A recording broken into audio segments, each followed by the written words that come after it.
The following program is an original production of WICC PBS Chicago. Policing the police.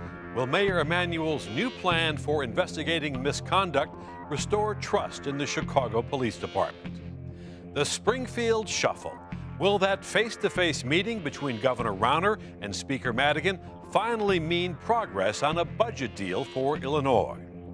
And Chicago's Chiraq image. Will rising violence keep tourists away in a city whose economy depends on visitors? That's all tonight on In the Loop.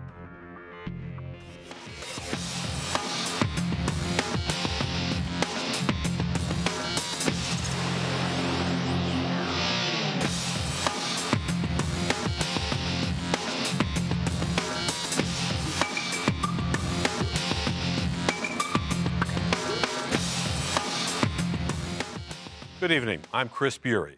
Lauren Cohn will join us later in the show. The political aftershocks from the Laquan McDonald case and other police shootings are still rumbling. Mayor Emanuel now plans to scrap the controversial agency that reviews police misconduct. Emanuel wants to replace the Independent Police Review Authority, known as IPRA, with a new civilian agency that can help rebuild trust in the Chicago Police Department. The IPRA itself has lost credibility with the public. Whatever credibility IPRA had collapsed last year after video of the Laquan McDonald shooting became public. But doubts about IPRA surfaced long before. In fact, the agency had reviewed more than 400 police shootings, but in only 2 cases did IPRA rule them unjustified. Both involved off-duty officers. To this day, IPRA has never found a cop at fault for a shooting on duty. In his investigation of IPRA, WBEZ reporter Chip Mitchell revealed that the agency's leadership was dominated by former cops.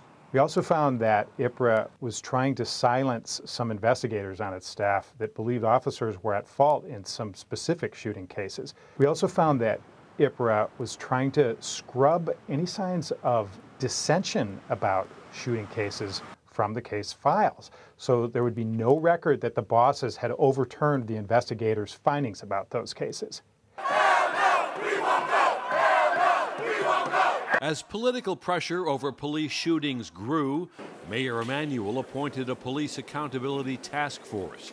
In its final report released last month, it found racism and systemic failures in the city's police force and recommended abolishing IPRA. We have to re-examine, as we will, what does use of force mean? What are the circumstances in which that should happen? And is the focus on sanctity of life as it should be? Lori Lightfoot chaired the task force and heads the Chicago Police Board. In a January interview with In the Loop, she acknowledged the deep distrust of the police department. There is a large contingent of folks in particular neighborhoods, but I think it's, the sentiment is broad spread that they have lost confidence and faith in the police department. That message has been delivered very loud and clear. But the problem is decades old. Back in 2007, public outcry over another video, this one showing an off-duty Chicago cop beating a female bartender, led to a similar shakeup of police oversight. Chicago's then mayor, Richard M. Daley, abolished the Office of Professional Standards. He moved its responsibilities of investigating police misconduct out of the police department, and he gave it a new name, the Independent Police Review Authority, IPRA. But all the same staff and investigators remained on the agency, and all the same policies and procedures remained in place. And things didn't really change that much. This time, the Mayor Emanuel's Police Accountability Task Force has recommended changes that are much more sweeping. So we'll see how many of those proposals Mayor Emanuel and the City Council adopt. Mayor Emanuel will present his new plan for police oversight to the City Council next month. And joining us this evening to talk about this story and others are Matthew Gebhardt, attorney for the law offices of Matthew R. Gebhardt, Nancy Hardy, reporter with WBBM News Radio 780, and Anthony Anderson, State Director for the Illinois Convention of States. And welcome, everyone. Thank you. Thank you. So we've heard reform proposals before. We've seen these attempts over the years. Matthew, what does this one need to make work that the others didn't have? Well, frankly, Chris, I think, as we just saw in the segment there, we saw a video about 10 years ago with that brutal beating of the bartender. Now we have the Laquan McDonald video. And the similarities now, everyone wants reform. Well, there really was no reform 10 years ago. It went from one organization to another. What you really need is a professional group of people who have the skills to investigate these incidents, and yet have no ties, political or social, with the police department. Well, this is the city of Chicago. I don't know if those people exist here. So I don't know where you're going to find these people to do this job. Nancy, for Mayor Emanuel, what kind of a balancing act is this? He's got to worry about the image of the police department. At the same time, he's got to seem like he has the backs of Chicago police officers. Right, and he doesn't necessarily have the support of the aldermen like he has in the past. When he did come out with this proposal, there's already a proposal in the city council by Leslie Hairston and Jason Irvin, and they're wondering, so what are the details of this? How is the public going to be involved? How are you going to appease this community that has been very upset for months on end, protesting in the streets? It's a really fine line that he's going to have to walk. So, Anthony, what do you think can make this reform work where others have not worked so well? What I think can make this reform work is community involvement. The community at every level has to be involved in any sort of shakeup that's going to happen. You can't have a so-called independent agency such as IPRA do investigations and less than 2% of the allegations are ever substantiated. And so under that umbrella, you see now why individuals within the community are saying that the system is corrupt. Police brutality is real in our areas that we work or we live in. And so the mayor absolutely has to involve community people at every level in terms of getting some reforms happening in Illinois or in Chicago as it relates to police brutality. To what extent does the police union tie the hands of whoever? In this report, this task force report that the mayor commissioned, one of their findings was that the police union rules make it difficult to investigate police misconduct. Police officers get 24 hours before they have to make a statement. They get to change their statements after they've seen video. So where does the police union fit into this? You absolutely, Chris, and I belong to you. You can't have the union belong to organizations like IPRA to a certain extent at certain levels, because there's going to be too much undue influence put upon individuals, whether they're the persons investigating or the ones that are in charge of the investigators. And if you have that type of relationship between those two individuals, sections or bodies, there's not going to be real substantial reforms happening in that organization. I don't care who it is. It's just the fact of the matter. Matt, what do you think about that? I mean, in terms of the union hamstringing whatever reform takes place. Anthony said it exactly right, so I'm not going to try to top that. However, if you're looking for a solution, it might be a little expensive, but it's two words. It's called body cameras. Body cameras will not only protect the citizenry, body cameras will also protect the police from unfounded allegations. It's the easiest solution and probably the quickest right now that we could come up with to really give everyone an oversight. It's very rare that you have a Laquan McDonald video or that you have the video of the bartender getting beat. Most of these allegations, there is no video. So you have people that are relying on statements that may have been, shall we say, reworded after a short period of time. You're dealing with maybe inconsistent witnesses. It's very hard to come up with a decision on a lot of these cases. Body cameras will take care of that. I understand the use of body cameras. A lot of people want body cameras, but if I'm an officer, the first thing I know is I know certain neighborhoods. So let's say, for instance, I'm in the Auburn-Gresham neighborhood. I know, for instance, there are going to be people in this corner, or in this neighborhood, that neighborhood. I'm going to start avoiding those areas, so there won't be that much scrutiny on me as it relates to these body cameras. So that can be a double-edged sword. So I would, caution people about the use of body cams, because it's not going to be the pill that we're looking for in terms of getting this police reform under control. Well, and the dash cams were supposed to do that, and we found that so many of them have had the audio disabled and weren't working repeatedly. So You just wonder if the body cams are going to be the new iteration of that. One last thing, the new police superintendent, Eddie Johnson, has been on the force for 27 years. He said he's never seen police misconduct in those 27 years. Well, I would like to say first-hand knowledge. I've been in the Department of Corrections and Juvenile Justice for the last 24 years, and you have to be blind not to see certain officers making certain decisions that are contrary to policy and or administrative directives. So is he the one to implement these reforms? Well, he's in charge. I mean, whether or not he's in one. The Justice Department is already investigating. That, of course, is going to take months, potentially years to do. So he might not have to. It might be the court that decides to do it. All right, let's move down to Springfield for a little bit, check in with what's going on with the never-ending budget battle. This month, Governor Rauner has been talking about the idea of a grand bargain before legislators go home for the summer. He met with Speaker Madigan one-on-one. And Matthew, any hope after that meeting? Political grandstanding at its best. It's so that everyone can say, hey, we had a meeting, and we can get the cameras to come and talk about the resolutions that we are trying to implement. No, I have no real faith that anything's going to come of their behind the doors meeting. Let's face it, if they were really trying to work on this, we wouldn't have known that there was a meeting going on. It would have been behind closed doors with no cameras, with no fanfare, and they would have come out, they would have had a joint press conference and said, hey, we've got a budget. That didn't happen. It's not going to happen. Nancy, shortly after this meeting, Speaker Madigan appeared at a giant rally, 8,000 people in front of the Capitol, apparently pumping his fist. Is a picture worth 1,000 words there in terms of the prospects for a deal? Well, and that audience was union members. So a very important distinction there, because regardless of some of the concessions that they appear to be maybe getting close to, that rock star moment of him raising his fist in front of the crowd seems to indicate that he's not really going to make some of those changes on prevailing wages or some of the other concessions that the governor wants for his turnaround agenda. Well, he not only talks about prevailing wages, which is not going to happen, he talks about workman's comp reform. That's not going to happen. He's not going to, the Speaker of the House is not going to water down collective bargaining rights in Illinois. Everything that the governor is asking for in Illinois, Indiana already has a watered down workman's comp reform, a watered down collective bargaining, and already you have 2,000, you have Carrier who's wanting to move down to Mexico. So at what point will the governor see that, hey, listen, no one in Illinois wants to sign on to your agenda, your turnaround agenda, as it relates to middle-class families here in Illinois? Although some legislators apparently have been working sort of independently in these working groups, and one of the proposals that's talked about is that they would agree to some of Rauner's reforms, but they would also impose higher income taxes, and they're talking about a new state income tax rate of 4.75%. Matt, is that the contours of a possible grand bargain? That's the beginning of it, but it's not even near enough. The state is in such dire straits right now that not only do revenues need to be drastically increased, benefits and services also need to be drastically cut.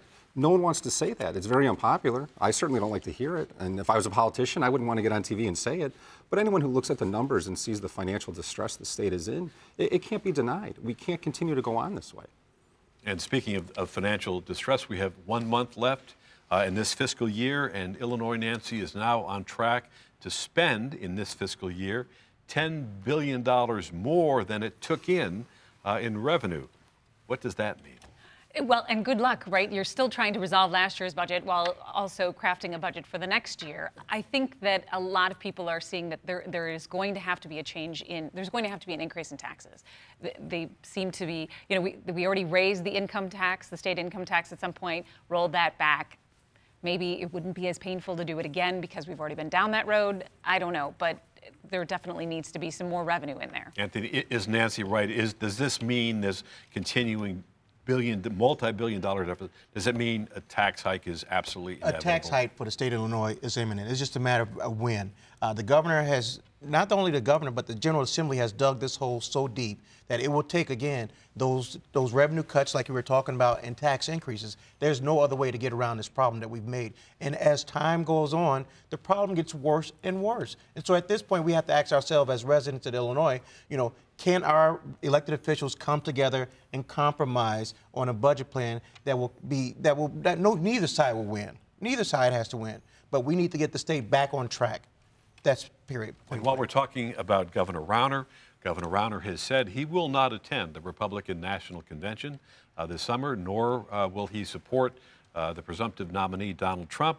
We now have Senator Mark Kirk also saying he will not attend the Republican convention. Full disclosure, Anthony, you are a Donald Trump delegate to the National Convention. Do you think Trump's presence on the ballot is going to hurt Republicans up for tough re-election fights like Senator Kirk? Absolutely not. If anything, it'll absolutely help. Not. It'll help people like Kirk, Senator Kirk, because Senator Kirk is in a fight for his life against Tammy Duckworth. Make no mistake about it.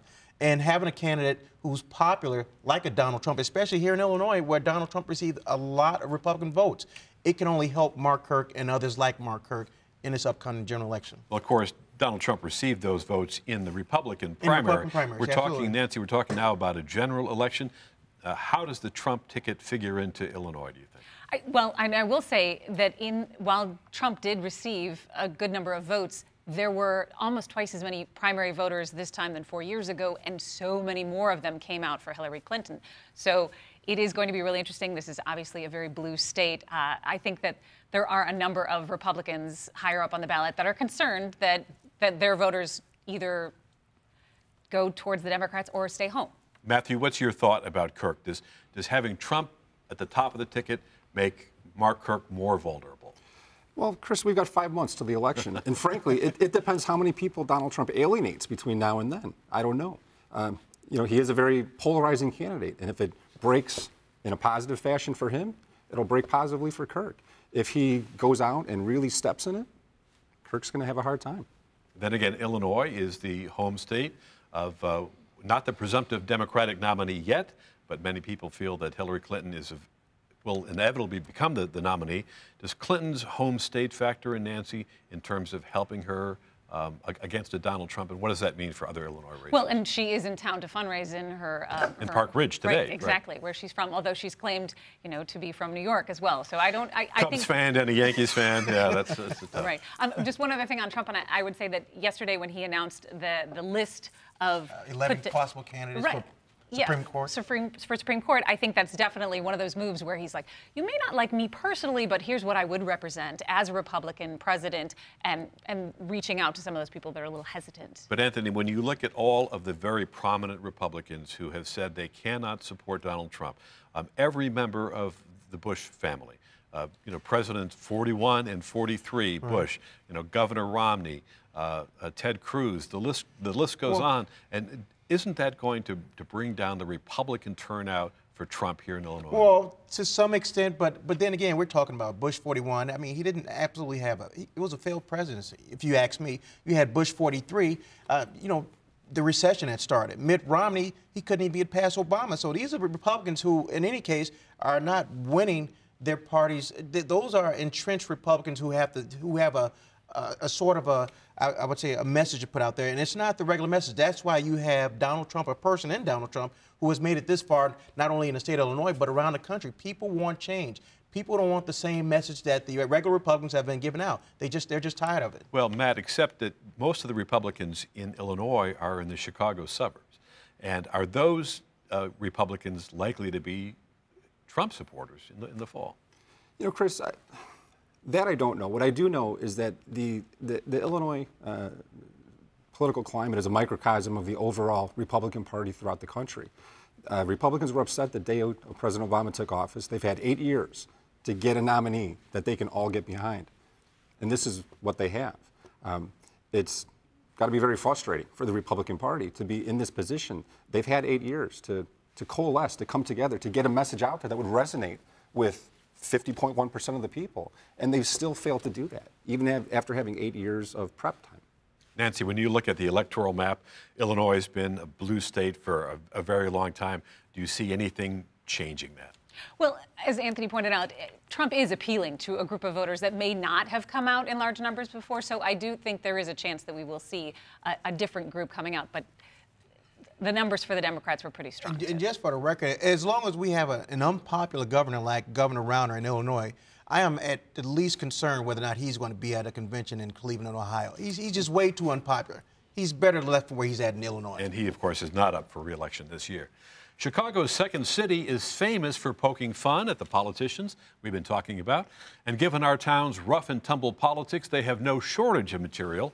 Now a new Second City review is taking aim at Mayor Emanuel, among others. Second City is the home of political and social satire. A red line runs through it is the latest, hottest ETC 40th review from the Second City.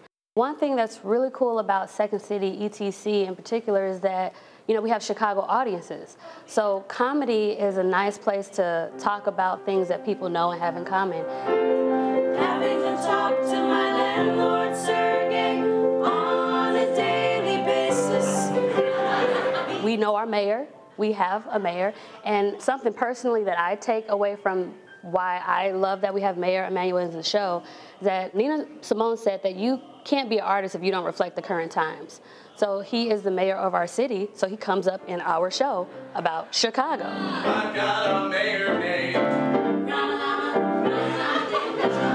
You almost can't talk about Chicago without talking about the mayor. The audience response to us talking about Rahm, it's just kind of a fun response. Sometimes comedy offends. So when people do feel a certain way about something like, ooh, I can't believe they went there, or where they laugh and react to it, that's what we want. Well, at least Mayor Emanuel has now been enshrined as a historical figure in Second City. Matt, is that all bad news for the mayor? Well, you know, Chris, we're laughing about it, and it looks like a great play. But it's really sad. I mean, this is a play about Chicago and all the problems that we face. And there's so many problems, and we don't know what to do with them, that we're just kind of shrugging our shoulders now and just saying, yeah, good old Chiraq. And there was another shooting on the expressway last night, apparently. I found out this morning when I got up coming here, Chris. So it's really a disaster for the city of Chicago. There's no other way to look at it. Nancy, comics made fun of the dailies for their mangling the language. What are they going to make fun of Rahm about, do you suppose? His extreme control over, or attempts to control every situation, and his laser-like focus on things, I'd imagine. I think he's ripe for parody. And should the mayor be worried about parody and satire like this, or take it in stride as the price of doing business in a big, tough city? It's the price, to me personally, it's the price of doing business in a big city. It highlights some of his problems, so now that you know what your problems are, let's try to find some solutions to cure those problems here in Illinois or here in Chicago. Well, we've cried about these problems for so long, maybe it's okay to laugh about them once in a while. Thank you so much to our guests, Matthew Gebhardt, Nancy Hardy, and Anthony Anderson. Chicago has long attracted big conventions and tons of tourists, but will all the national publicity about the city's rising violence give those visitors second thoughts? Lauren Cohn tackles that question. Thanks, Chris. With all the problems Chicago is facing in the political arena, the economy, high crime rate, the one area it may be getting right is tourism. Chicago remains one of the most popular destinations for both domestic and international travelers.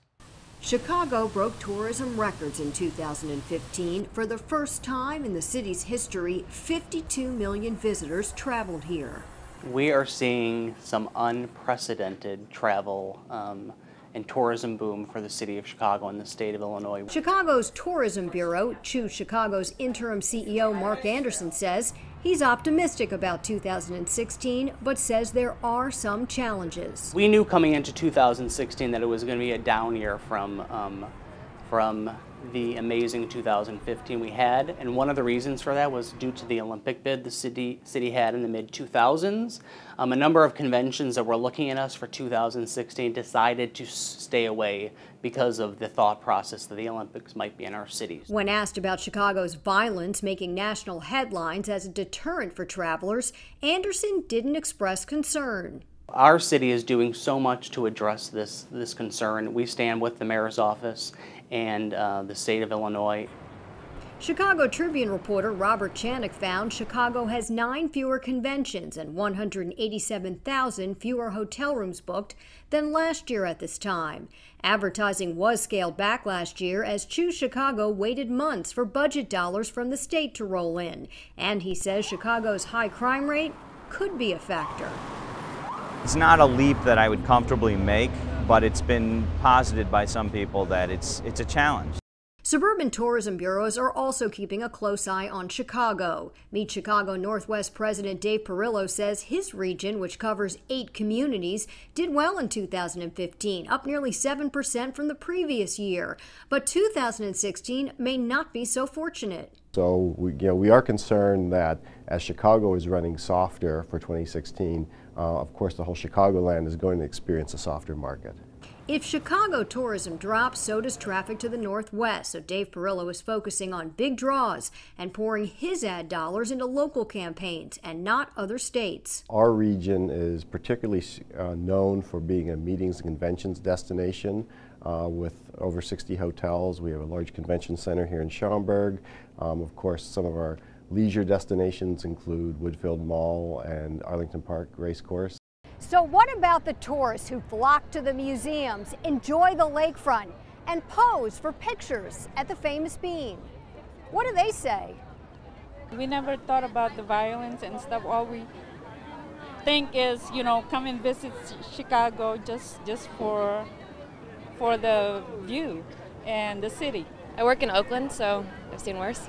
Events like the NFL Draft and Lollapalooza helped boost tourism for Chicago last year. And now new promotions are already highlighting what we can expect this summer.